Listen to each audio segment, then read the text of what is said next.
प्रत्येक देश अपनी विदेश नीति निर्माण अपने राष्ट्रीय हित के अनुसार ही करता है। किसी भी कोई भी देश है अपना विदेश नीति, हम किसी से जब संबंध बनाते हैं दैनिक जीवन में भी तो अपने फायदे के लिए बनाते हैं, अपने उद्देश्यों को पूर्ति करने के लिए ही बनाते हैं। इसी प्रकार जब देश किसी देश से संबंध बनाता है तो अपने हित के लिए बनाता है। तो दोस्तों, जिस तरह द्वितीय विश्व युद्ध के बाद अलग अलग देश जब आज़ाद हुए, उपनिवेश से आज़ाद हुए, उस समय भारत भी आज़ाद हुआ था। द्वितीय विश्व युद्ध के बाद लगभग बहुत सारे देश आज़ाद होने लगे थे और आज़ाद होने के बाद सभी देशों की आर्थिक स्थिति दयनीय थी। आर्थिक स्थिति दयनीय रहने के कारण हमें एक दूसरे देश की आवश्यकता होती है। आवश्यकता होने के लिए उन देशों से हमें मदद लेने के लिए उनसे संबंध बनाना पड़ता है। अगर नहीं हम संबंध बनाएंगे, जैसे भारत है, भारत के पास खनिज संसाधन है और चीज़ है, लेकिन भारत के पास ईंधन है, ईंधन की कमी है, तो ईंधन के लिए पूर्ति के लिए हमें दूसरे देशों से संबंध बनाना ही पड़ेगा।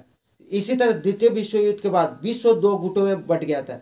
इस आधार पर बट गया था कि जो हमारे फेवर में आएगा, जो देश हमारे फेवर में आएगा, उस देश की हम आर्थिक स्थिति में मदद करेंगे, उन देशों के आर्थिक संपदा में हम मदद करेंगे, उनके आर्थिक जरूरतों को पूरा करें, उनके आर्थिक स्थिति जैसे पैसों की, बजट की, या जो उनकी कमी होगी, सैनिक सुरक्षा, हर चीज़ का उन्होंने वादा कर रहे थे कि हमारे देश तरफ जो भी देश आएगा, स्वतंत्र देश, उसको हम मदद करेंगे। भारत को भी कई ऑफर मिले थे। जो दो गुट बटे थे, एक तरफ अमेरिका जो पूंजीवादी देश समर्थक था और दूसरी तरफ सोवियत रूस था जो कि साम्यवादी विचारधारा के समर्थन था। इन दोनों समर्थन रहने के बावजूद जो देश की जैसी विचारधारा थी वो अपने अपने तरफ जा भी रहे थे, बहुत सारे देश। लेकिन भारत को पता था कि हम अभी तुरंत आज़ाद हुए हैं और आज़ाद होने के बाद अगर पुनः हम किसी देश के फेवर में जाएंगे तो हो सकता है हम परतंत्र हो सकते हैं, गुलाम हो सकते हैं, या कुछ भी हो सकता है, या भारत की जो आर्थिक स्थिति रहेगी या जो भारत के सिस्टमेटिक तरीका रहेगा वो दूसरे देशों के आधार पर चलेगा ना। इसलिए भारत को स्वतंत्र विदेश नीति बनाया गया था दोनों गुटों से बाहर, क्योंकि भारत की जो आर्थिक स्थिति थी 1947 के बाद बहुत दयनीय थी, क्योंकि भारत में जो आर्थिक संपदा थी वो अलग अलग देशों के लोग भारत पे हमला करके ले गए थे। बहुत दिनों ने अंग्रेज शोषण किए थे, तो भारत की स्थिति आर्थिक दयनीय हो गई थी। दयनीय होने के कारण हमें सभी देशों से मदद की आवश्यकता थी। भारत में देने के लिए कुछ नहीं था, लेकिन लेने के लिए बहुत कुछ था, बहुत कुछ चाहिए था। तो भारत ने स्वतंत्र विदेश नीति का निर्धारण किया और भारत ने दोनों गुटों से अपनी मदद लेने की या अपनी आवश्यकता पूर्ति करने के लिए दोनों देशों से संबंध बनाने का प्रयास किया। तो दोस्तों, आइए जानते हैं विदेश नीति निर्धारक तत्व किस प्रकार होते हैं, हम एक देश से दूसरे देश से संबंध किस प्रकार बनाते हैं। तो विदेश नीति निर्धारक तत्व है भौगोलिक स्थिति।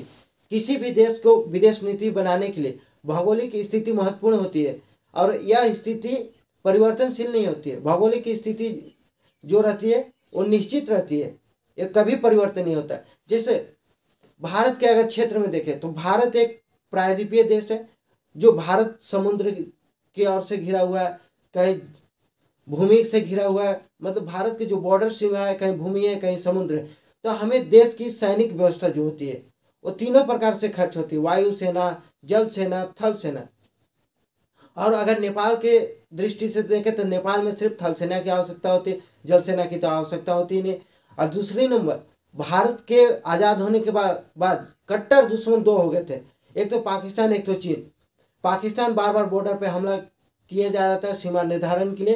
तो भारत की जो सीमा निर्धारण थी, भौगोलिक स्थिति, उसको निर्धारण अभी भी नहीं हो चुका है, चूँकि कुछ सीमा विवाद अभी भी है, लेकिन जितना है उस पर भारत की सैनिक व्यवस्था कर दी गई है और भारत अब सुरक्षित माना जाता है पाकिस्तान की दृष्टि से, और चीन की दृष्टि से भी सुरक्षित माना जाता है जो आज की सैनिक व्यवस्था है।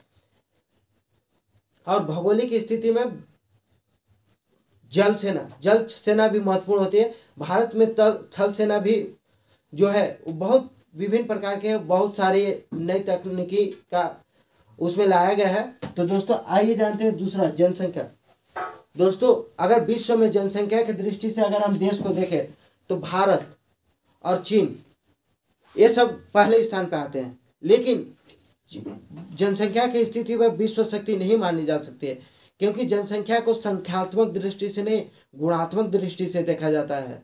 क्योंकि संख्यात्मक दृष्टि से भारत और चीन तो बहुत है, लेकिन महाशक्ति तो नहीं ना है। तो संख्यात्मक और भारत और चीन की अपेक्षा ब्रिटेन और अमेरिका में बहुत कम जनसंख्या है, फिर भी वो महाशक्ति के रूप में है, क्योंकि वहाँ गुणात्मक जनसंख्या है। अगर संख्यात्मक जनसंख्या को गुणात्मक रूप से परिवर्तन किया जा सकता है तो वो महाशक्ति के रूप में बन सकता है।